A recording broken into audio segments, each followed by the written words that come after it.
Jemaah sekalian, kita sudah membahas beberapa dalil yang disebutkan oleh penulis rahimahullahu ta'ala, yang intinya dalam pembahasan kemarin menunjukkan bahwasannya dosa besar, salah satu dosa besar adalah durhaka kepada kedua orang tua, yang mana beliau menyebutkan dari beberapa dalil menunjukkan besarnya dosa durhaka kepada kedua orang tua disebabkan adalah betapa besar jasa mereka kepada kita di dalam melahirkan kemudian membesarkan, dan Allah Subhanahu wa ta'ala memberikan rizki kepada kita melalui kedua orang tua kita, atau Allah Subhanahu wa ta'ala mencurahkan rahmatnya, kasih sayangnya kepada kita melalui kedua orang tua kita. Maka barang siapa, kata Allah Subhanahu wa ta'ala, yang ingin mendapatkan ridha Allah, maka buatlah ridha kedua orang tuanya. Sebaliknya, barang siapa yang membuat murka kepada kedua orang tuanya, Allah mengatakan Allah akan murka kepada dirinya. Kemudian dalil berikutnya yang disebutkan oleh muallif Al-Imam Al-Zahabi rahimahullahu ta'ala, berkata Rasul sallallahu alaihi wasallam, di sini disebutkan potongannya, ya. Disebutkan potongannya, beliau mengatakan waqala ummuka wa abaka wa ukhtuka wa akhaka thumma adnaka.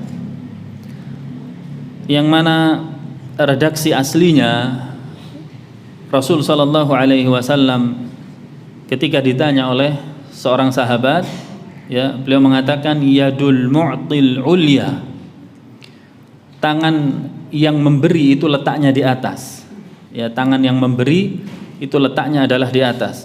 Wabda biman ta'ulu, mulailah memberi kepada derajat yang paling tinggi, atau serahkanlah pemberianmu kepada manusia yang derajatnya paling tinggi.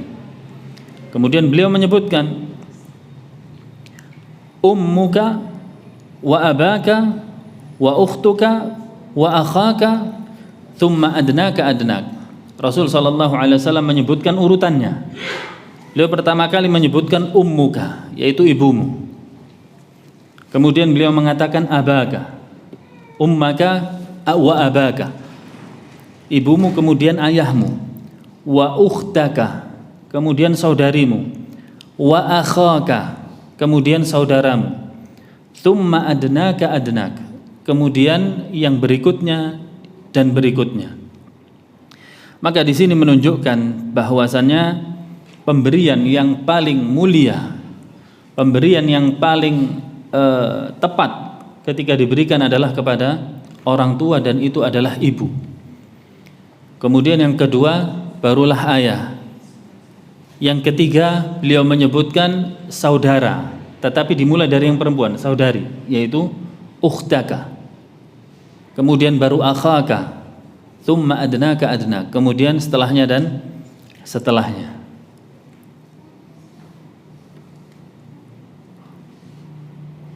Kemudian di sini disebutkan wa ruwiya 'anin nabi sallallahu alaihi wasallam, diriwayatkan dari Nabi sallallahu alaihi wasallam, qala, beliau bersabda, la yadkhulul jannata 'aqun, tidak masuk surga orang yang durhaka kepada kedua orang tua, wala mannan, tidak juga mannan. Mannan adalah orang yang memberi, kemudian di kemudian hari dia ungkit-ungkit kembali pemberiannya. Ini adalah gambaran pemberian yang tidak ikhlas. Al-mannan adalah pemberian yang tidak ikhlas, ya. Wala mudminu khamrin, juga tidak masuk surga orang yang kecanduan khamr, orang yang kecanduan khamr. Wala mu'minu bisihrin, atau tidak masuk surga orang yang beriman kepada sihir. Maka di sini Rasul sallallahu alaihi wasallam menyebutkan beberapa dosa besar dengan menyebutkan la yadkhulul jannah. Patokan itu adalah dosa besar adalah sabda beliau, la yadkhulul jannah, tidak masuk surga. Adapun jenis dosanya, ada yang masuk surganya atau ada yang tidak masuk surganya kekal, yaitu ketika beliau menyebutkan wala mu'minu bisihrin, yaitu orang yang beriman kepada sihir. Maka orang yang beriman kepada sihir kufur kepada Allah Subhanahu wa taala, dan ini berarti tidak masuk surganya kekal. Ya.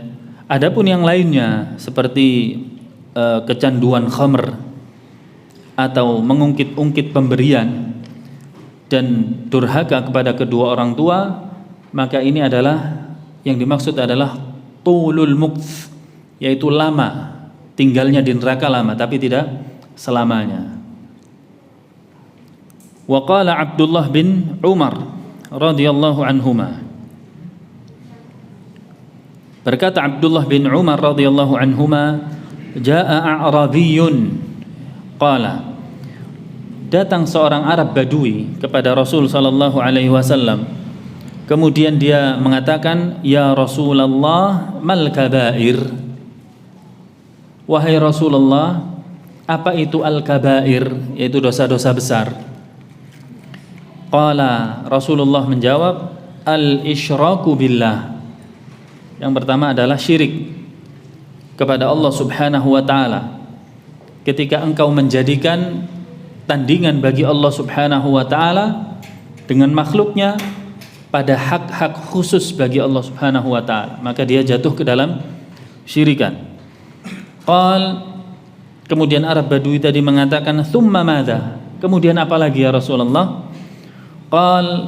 Rasulullah menjawab, thumma uququl walidain, kemudian durhaka kepada kedua orang tua. Arab Badui tadi mengatakan, thumma madza, kemudian apa lagi ya Rasulullah? Thumma al-yaminul ghamus, thumma al-yaminul ghamus, sumpah. Yamin adalah sumpah, al-ghamus dari ghamasa yaghmisu, artinya tenggelam. Maksudnya yaminul ghamus, sumpah yang al-ghamus adalah sumpah yang sudah terjadi, artinya sudah tenggelam dengan waktu, ya, sudah terjadi. Biasanya orang sumpah itu yang akan terjadi, demi Allah saya akan begini, demi Allah saya akan begitu, menjanjikan. Akan tetapi yaminul ghamus adalah mengabarkan hal yang sudah terjadi, dan ini adalah salah satu bentuk dari kedustaan. Dia mengatakan, demi Allah kejadian ini jalannya begini, sudah terjadi, tetapi tidak sesuai dengan sumpahnya. Ini al-yamin al-ghamus namanya. Atau disebutkan di sini yaminun liiqtita'i haqqi sahibihi kadziban, sumpah yang dilakukan, yaitu mengabarkan berita yang sudah terjadi dengan dusta, diiringi dengan sumpah, tujuannya adalah untuk mengambil hak orang lain. Contohnya biasanya terjadi pada sengketa tanah, kemudian ada salah seorang mengatakan, demi Allah saya pernah mendengar tanah ini adalah wasiat dari si fulan, Allah yarham, yang sudah meninggal dunia, padahal nggak ada. Si fulan memberikan kepada si A, demi Allah saya mendengarnya, padahal tidak ada. Yang namanya al-yamin al-ghamus. Dia bersumpah pada kejadian yang sudah lampau, isinya dusta, tujuannya adalah untuk menguasai hak orang lain. Yang demikian termasuk al-kabair, kata Nabi SAW, termasuk dosa-dosa besar.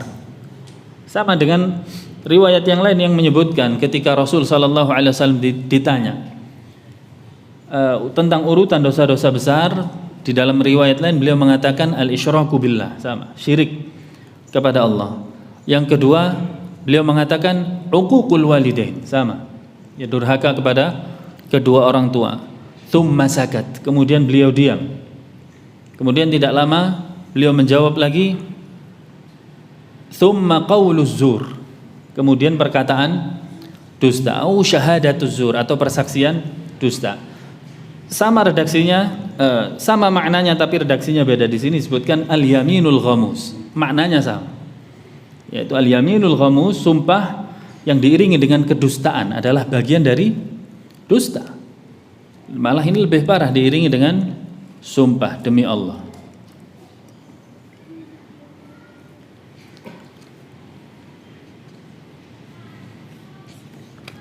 Kemudian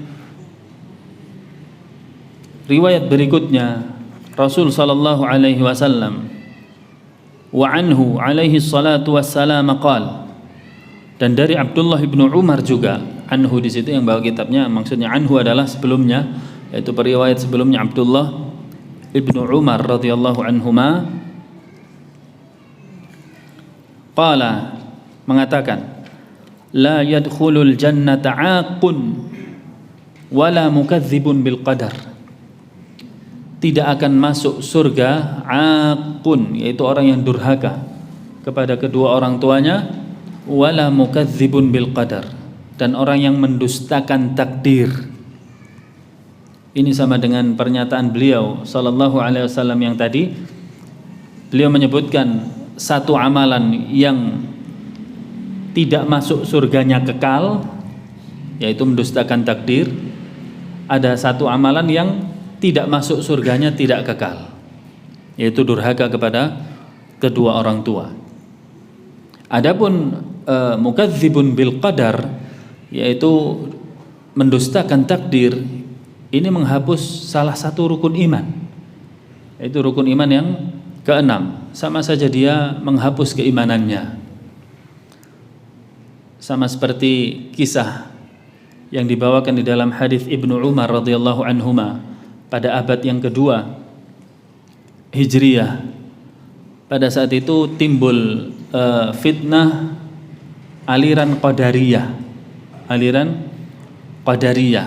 yang meniadakan ilmu Allah pada bab takdir. Mereka mengatakan sesungguhnya kejadian yang terjadi ke depan Allah tidak mengetahui. Yang mengetahui adalah Allah mengetahui setelah tahu kejadiannya. Ini aliran Qadariyah, ya, meniadakan takdir. Kalau Jabriyah ghulu terhadap takdir, ya. Tokohnya bernama Ma'bad al-Juhani. Kemudian dua orang tabi'in melarikan diri dari manusia yang sudah mengikuti banyak kepada Ma'bad al-Juhani dan menuju Abdullah bin Umar pada waktu itu berada di Madinah. Ya, kalau asal Ma'bad al-Juhani itu ada di Kufah atau di Basrah, pokoknya daerah Irak. Kemudian larilah dua orang tabi'in ini menuju Abdullah bin Umar radhiyallahu anhuma dan menyampaikan bahwasanya di daerahnya ada ajaran demikian, annal qadara unf, kata mereka, yaitu ajaran di tempat saya takdir ini tidak diketahui oleh Allah. Ya, kejadian yang akan datang, kata tokoh tadi Ma'bad al-Juhani, Allah tidak mengetahuinya kecuali sampai kejadiannya itu terjadi. Apakah benar demikian wahai Abdullah bin Umar? Coba antum lihat ya di sini. Ini adalah pelajaran besar. Dua orang ini mengembalikan ilmu kepada sumbernya untuk bertanya. Ketika mereka bingung harus bertanya kepada siapa, tidak sembarangan bertanya di daerahnya. Tapi mereka berdua bertanya kepada sahabat yang waktu itu masih hidup. Bertanya langsung kepada sumbernya. Ini pelajaran bagi kita bahwasanya tidak main-main di dalam ilmu agama. Ya, tidak main-main di dalam ilmu agama. Kemudian Abdullah bin Umar radhiyallahu anhuma menjelaskan bahwasannya lastu minhu wa laysa minni.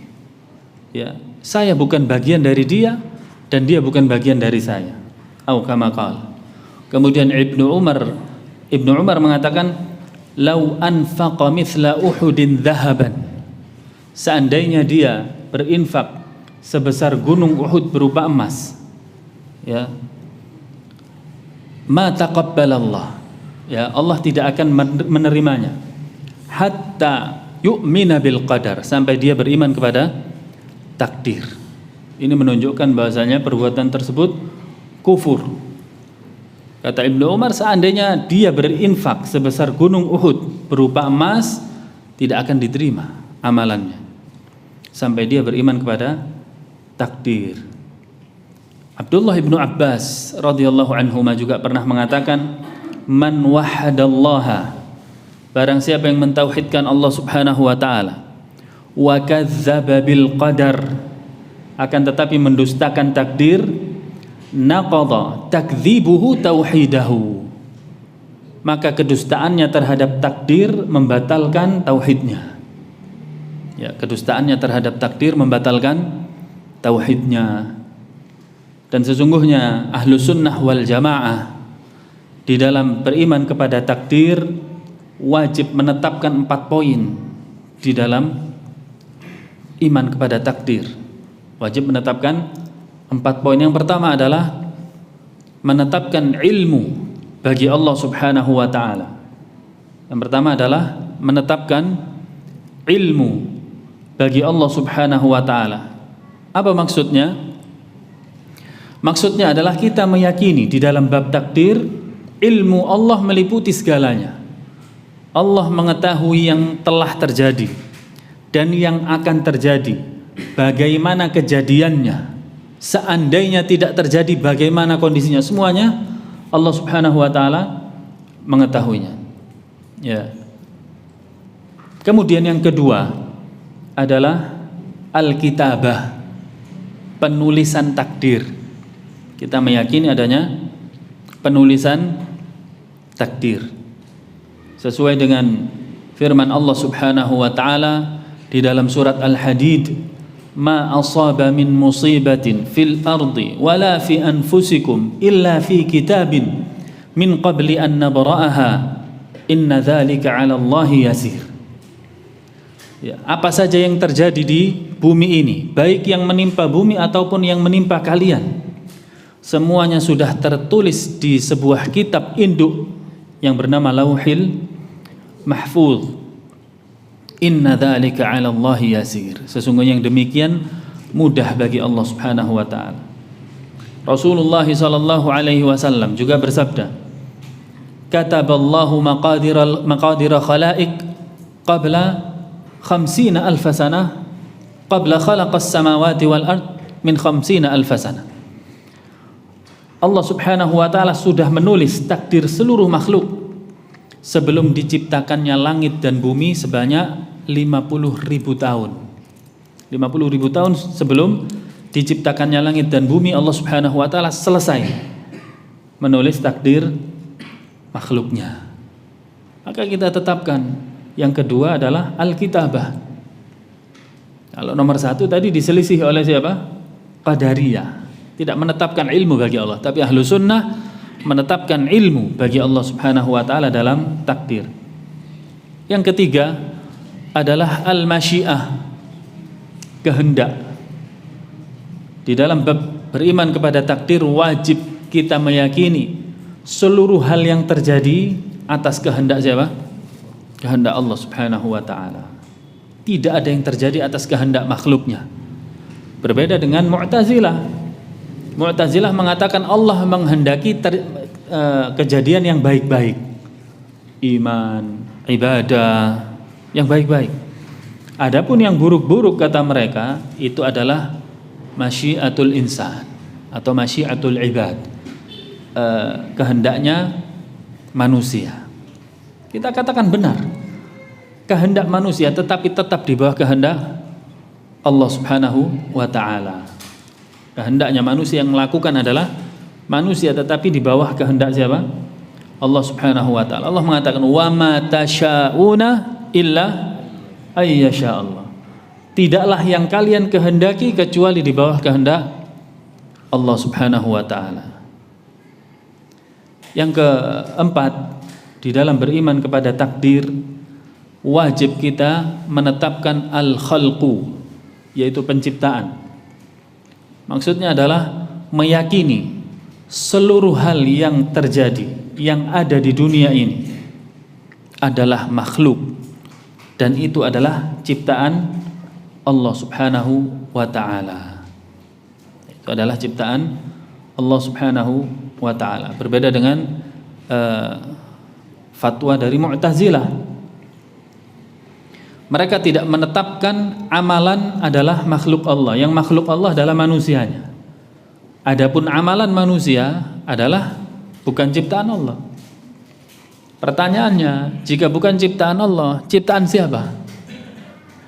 Mereka mengatakan manusia. Berarti kalian telah menetapkan adanya pencipta selain Allah subhanahu wa ta'ala. Padahal Allah mengatakan, innallaha khaliqu ala kulli syai'. Sesungguhnya Allah subhanahu wa ta'ala yang menciptakan segala sesuatu. Nah, itu adalah 4 poin supaya kita benar di dalam beriman kepada takdir. Dan orang-orang yang menyimpang, entah qadariyah, menyimpang dalam bab takdir, entah qadariyah atau jabriyah, pasti ada permasalahan di dalam salah satu di antara yang 4 tadi.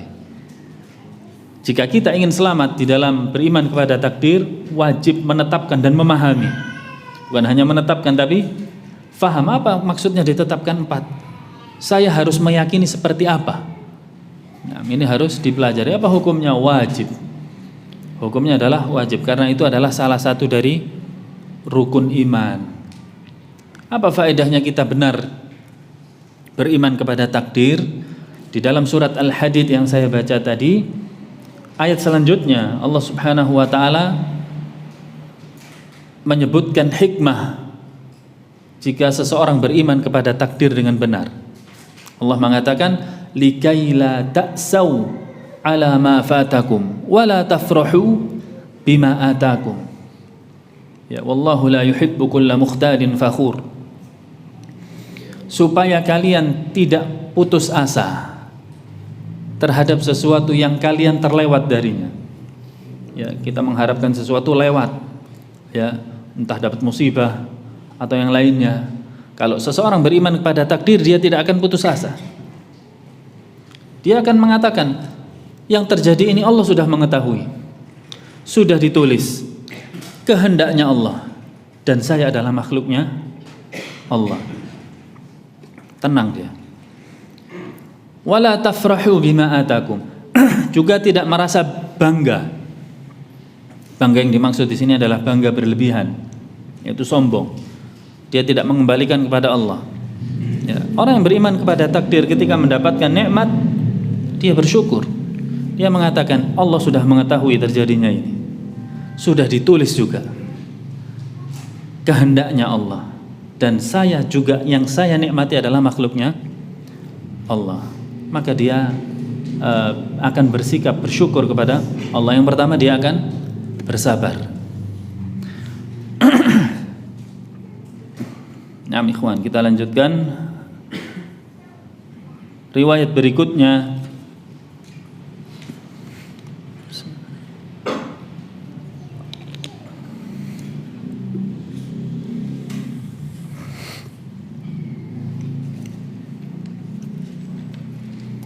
Berkata Az-Zahabi rahimahullah, wa rawa Isa ibn Talhah bin Ubaidillah, meriwayatkan hadis ini Isa bin Talhah bin Ubaidillah an Amr bin Murrah al-Juhani, dari Amr bin Murrah al-Juhani, anna rajulan qala, bahwasanya ada salah seorang yang mengatakan, ya Rasulullah, wahai Rasulullah, ara'aita in shallaitus salawatil khams, bagaimana menurutmu wahai Rasulullah jika saya menjaga sholat 5 waktu, wa sumtu Ramadan, dan saya berpuasa Ramadan, wa addaituz zakah, saya juga menunaikan zakat, wa hajajtul bait, saya juga pergi haji ke tanah suci, famadha li, bagaimana kondisi saya? Ya, artinya orang ini ingin mengatakan kepada Rasulullah, saya telah mengerjakan 5 rukun Islam. Ya. Walaupun tidak disebutkan 2 kalimat syahadat di sini, otomatis dia adalah seorang muslim yang telah mengucapkan 2 kalimat syahadat, kemudian menyebutkan 4 rukun sisanya: salat, puasa, zakat, dan haji. Bagaimana ya Rasulullah? Maka Rasulullah mengatakan, man fa'ala dzalik, barang siapa yang mengerjakan hal tersebut, kana ma'an nabiyyin was-siddiqin wasyuhada, maka dia akan bersama-sama para nabi, as-siddiqin, orang-orang yang jujur imannya, wasyuhada, dan para syuhada. Allahumma ja'alna minhum. Semoga kita digolongkan oleh Allah Subhanahu wa taala dengan mereka. Ya, artinya apa kata Rasulullah? Maka masuk surga dia yang mengerjakan berapa? 5 rukun Islam, dengan syarat juga tidak melanggar perintah-perintah Allah yang bisa membatalkan syahadat. Ya, dia juga tidak bermaksiat kepada Allah Subhanahu wa taala dengan maksiat yang besar, atau ketika dia terjatuh ke dalam kemaksiatan dia bertaubat kepada Allah Subhanahu wa taala, ya. Maka kata Rasulullah, dia bersama para syuhada, siddiqin, wan nabiyyin, illa, kecuali kata Rasulullah, kecuali ayya'uqqa walidai, kecuali yang durhaka kepada kedua orang tua. Subhanallah, untuk perhatikan di sini, seberapapun saleh, ya, seberapapun saleh orang tersebut menunaikan kewajiban bahkan rukun Islam, dia mendurhakai kedua orang tuanya, Rasul sallallahu alaihi wasallam mengecualikan dari golongan orang-orang yang masuk ke dalam surga. Ya. Maka di sini menjadikan pelajaran bagi kita ikhwan, bahwasanya pentingnya kita yaitu berbakti kepada kedua orang tua. Sesungguhnya Allah mengatakan ridallah fi ridal walidain. Keridhaan Allah sesuai dengan keridhaan kedua orang tua. Wa sukhtullah fi sukhtil walidain. Wa sakhatullah fi sakhatil walidain. Kemudian murkanya Allah tergantung pada murkanya kedua orang tua.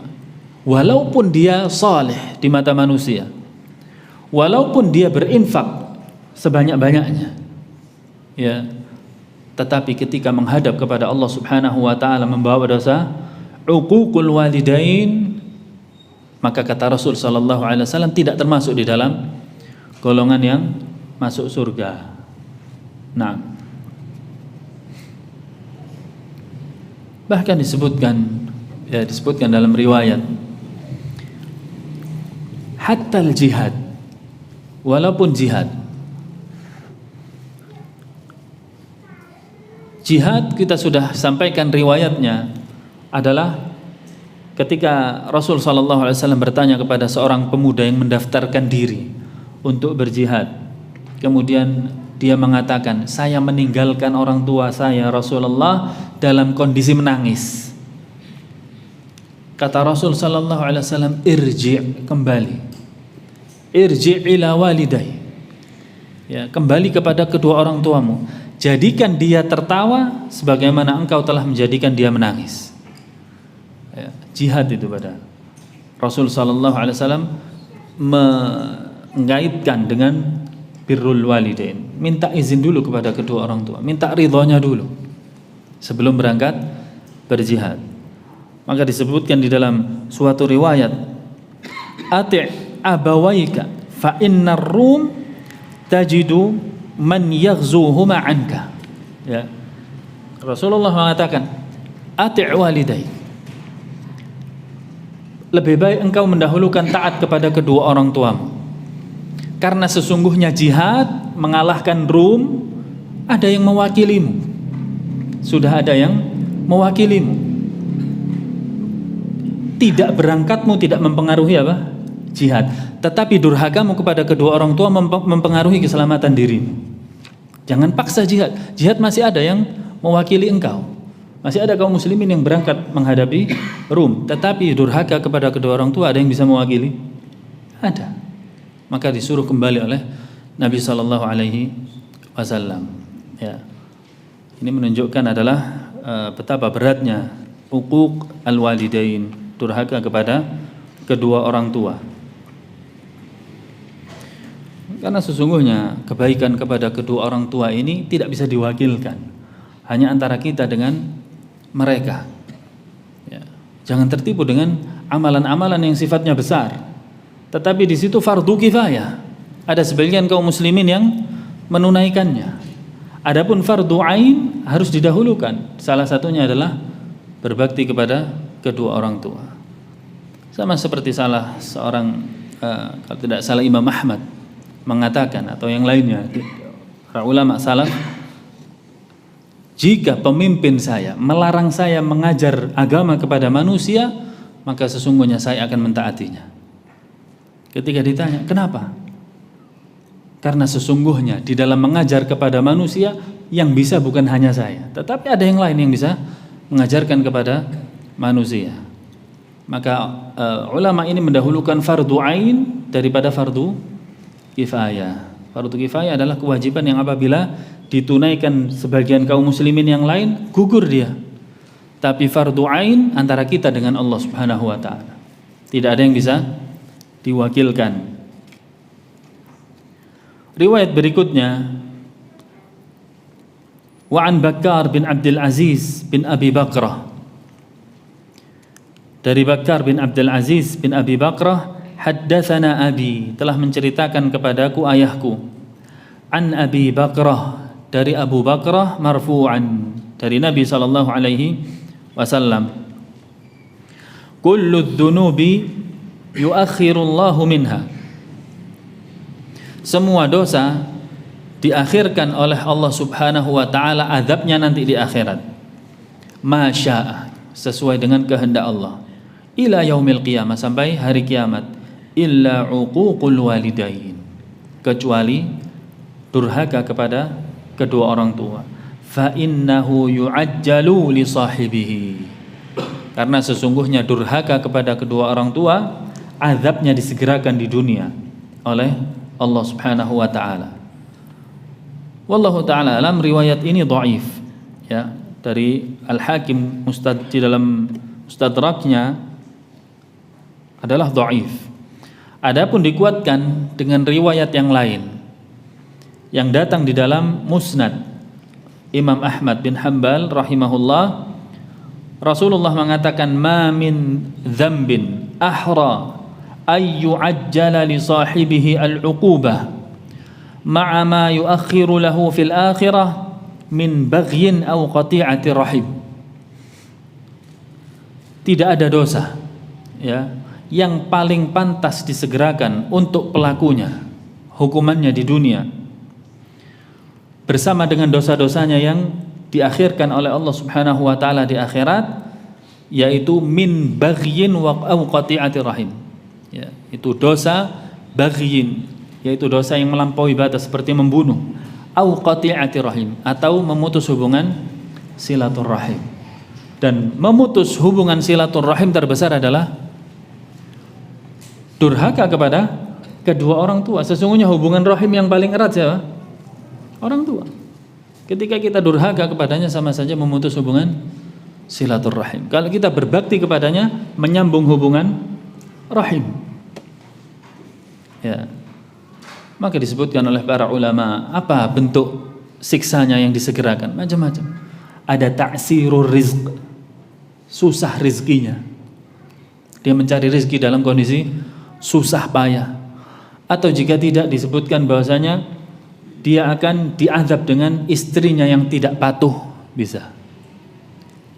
Dia diazab dengan anaknya yang tidak patuh, bisa. Atau masalah-masalah duniawi lainnya yang menyulitkan dia di dalam hidupnya. Ya. Riwayat berikutnya, wa qala an-nabiy sallallahu alaihi wasallam, la yajzi waladun walidan illa ay yajidahu mamlukan fayashtarihi fayu'tiqah. Nabi sallallahu alaihi wasallam mengatakan, seorang anak tidak mampu menebus kebaikan orang tuanya kapanpun, illa, kecuali ay yajidahu mamlukan, sampai dia menemukan orang tuanya dalam kondisi menjadi budak.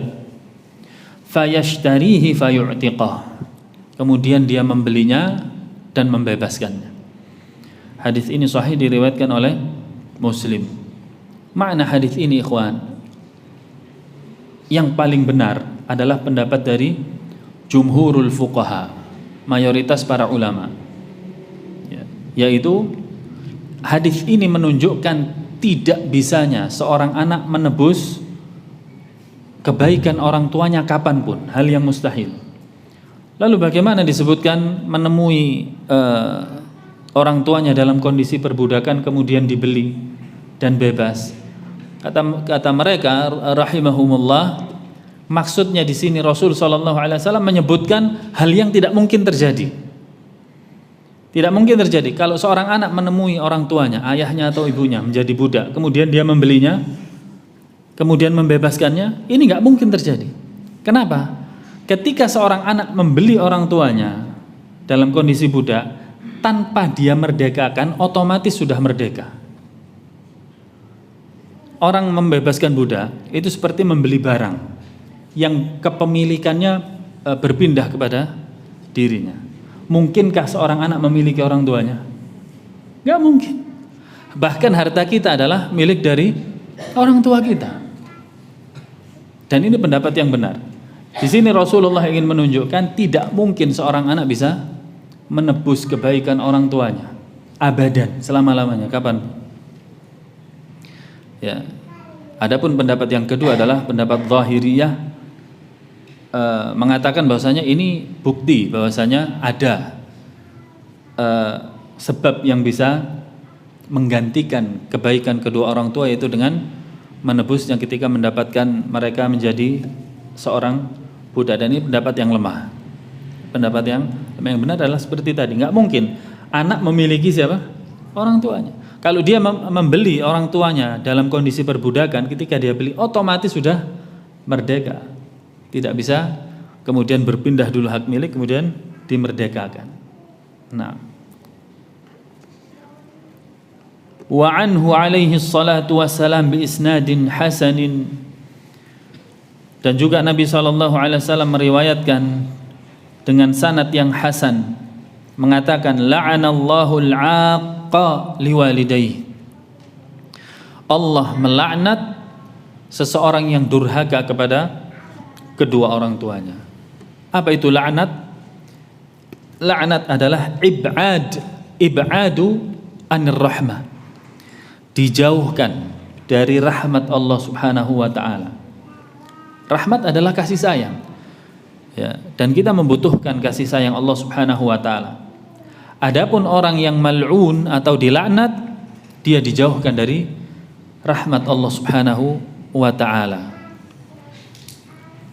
Hidayah semakin jauh darinya, ya, keberkahan di dalam hidupnya jauh darinya. Ini salah satu dari makna laknat. Dia susah di dalam mendekatkan diri kepada Allah Subhanahu wa taala. Ya, salah satu sosok yang jelas di hadapan kita al-mal'un adalah iblis. Ya, iblis dilaknat oleh Allah Subhanahu wa taala sehingga iblis tidak bisa beribadah kepada Allah. Iblis tidak bisa mendekatkan diri kepada Allah. Yang kedua yang jelas adalah al-Yahud wan Nasara, Yahudi dan Nasrani. Ya, Rasul sallallahu alaihi wasallam mengatakan la'natullahi 'alal yahudi wan Nasara ittakhadhu qubur anbiya'ihim masajid. Allah Subhanahu wa taala melaknat Yahudi dan Nasrani yang telah mendirikan tempat ibadah di atas kuburan atau menjadikan kuburan-kuburan nabi mereka, orang soleh mereka sebagai tempat ibadah. Siapapun kaum muslimin yang meniru amalan ini yang dilakukan oleh Yahudi dan Nasrani, maka dia juga akan mendapatkan balasannya, yaitu laknat. Nah, hanya antum bisa lihat orang-orang yang sibuk ke kuburan untuk beribadah. Ya, 1000 dalil antum sampaikan tolak, illa man rahima rabbi, kecuali yang diberikan rahmat oleh Allah Subhanahu wa taala, diberikan hidayah.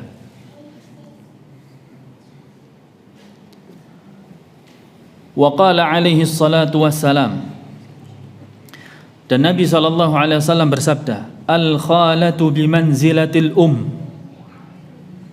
al khalah, khalah itu adalah bibi, saudarinya ibu.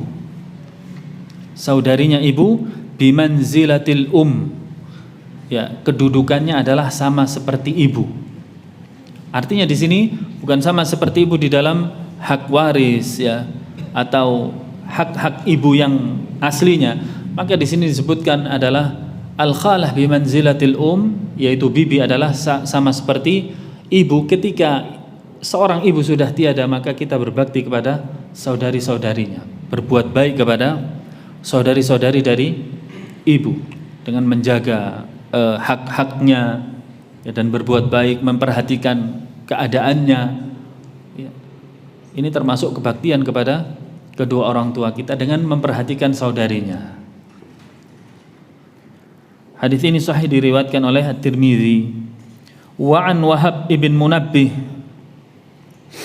dari Wahab bin Munabbih qala, mengatakan, Inna Allah qala, Allah subhanahu wa ta'ala berfirman, hadis qudsi, Ya Musa, wahai Musa, waqqir walidaik, wahai Musa, hormatilah kedua orang tuamu. Fa innahu man waqqara walidayhi madattu fi umrihi, karena sesungguhnya barang siapa yang memuliakan orang tuanya, madattu fi umrihi, aku akan memanjangkan umurnya. Wa wahabtu lahu waladan, dan aku akan memberikan dia seorang anak atau keturunan, yabirruhu, yang akan berbakti kepadanya. Wa man aqqa walidayhi, barang siapa yang durhaka kepada kedua orang tuanya, qasartu umrahu, aku akan memendekkan umurnya. Wa wahabtu lahu waladan ya'uquhu, dan aku akan memberikan kepada dia keturunan yang akan durhaka kepadanya. Al jaza'u min jinsil amal, balasan sesuai dengan amalannya. Riwayat berikutnya, wa qala Ka'ab mengatakan, walladzi nafsi biyadihi, demi zat yang jiwaku berada di tangannya, innallaha la yu'ajjilu hinal 'abd hin idza kana 'aqan liwalidayhi liyu'ajjila lahu al'adzab, wa innallaha la yazidu fi 'umri al-'abd idza kana barran biwalidayhi liyazida birran wa khaira. Ka'ab mengatakan, demi zat yang jiwaku berada di tangannya, sesungguhnya Allah subhanahu wa ta'ala akan mempercepat ajal hambanya, disedikitkan umurnya.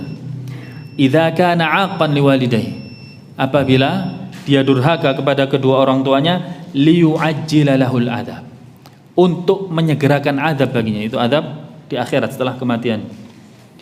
Wa innallaha la yazidu fi umril 'abd, dan Allah subhanahu wa ta'ala menambah umur seorang hamba, idza kana barran biwalidayhi, jika dia berbakti kepada kedua orang tuanya, liyazida birran wa khaira, supaya sang hamba tadi bisa menambah pahalanya di dunia, umurnya dipanjangkan dan dibimbing di atas ketaatan oleh Allah subhanahu wa ta'ala. Mas sabab, apa sebabnya? Berbakti kepada kedua orang tua. Naam, tafadhal, mau adzan dulu?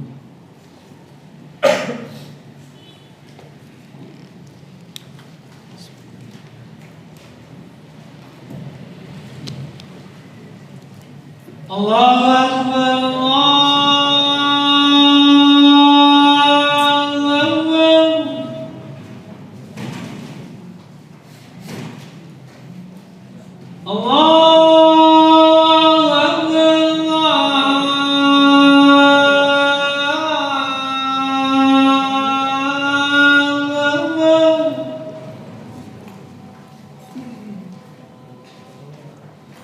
Asyhadu an la ilaha illallah.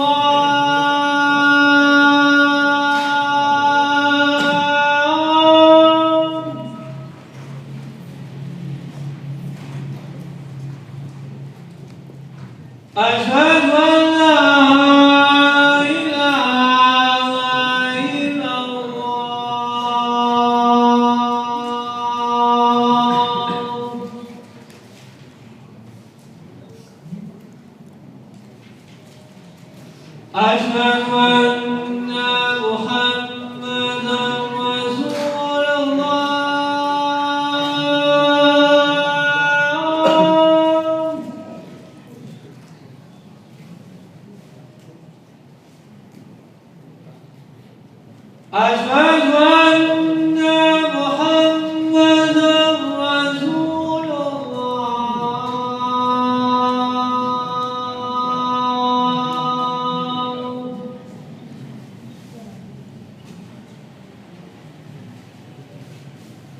حي على الصلاة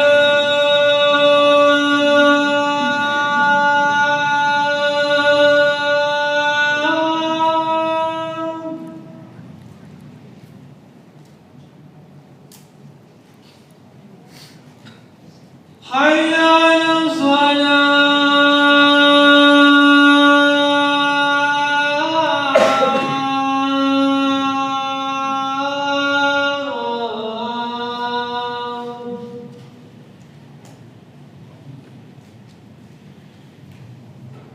حي على الفلاح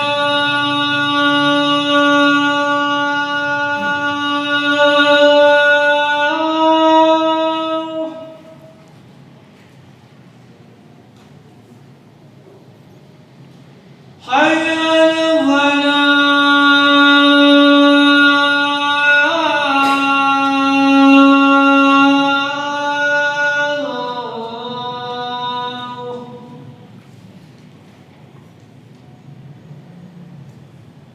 الله أكبر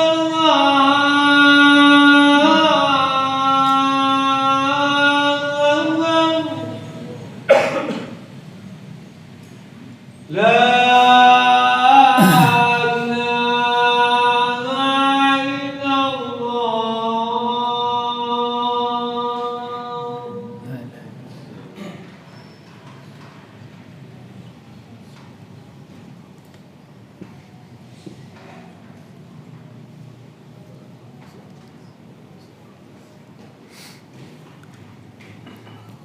Nah, ikhwan, tersisa satu riwayat. Wa qala Abu Bakar bin Abi Maryam, dan berkata Abu Bakar bin Abi Maryam, qara'tu fit Taurah, aku membaca Taurat. Di sana menyebutkan may yadribu abahu yuqtal, barang siapa yang memukul ayahnya maka dia dibunuh. Wa qala Wahab fit Taurah, dan Wahab mengatakan di dalam Taurat, ala man sakka walidahur rajam, ya, barang siapa yang menyakiti atau mengejutkan kedua orang tuanya maka dia dirajam. Tapi ini adalah hukum yang terdapat di dalam Taurat dan berbeda dengan hukum yang terdapat dalam Al-Quran. Intinya semenjak zaman dahulu Allah subhanahu wa ta'ala sudah mengharamkan dengan keharaman yang besar bagi mereka yang durhaka kepada kedua orang tuanya. Alhamdulillah, kita sudah selesaikan Al-Kabiratus Sadisah, dosa besar yang ke-6. InsyaAllah kita akan melanjutkan Al-Kabiratus Sabi'ah pada pertemuan yang akan datang, yaitu aklur riba, memakan riba. Wallahu ta'ala ala wa alam. Ada yang mau disampaikan? Tafadhal.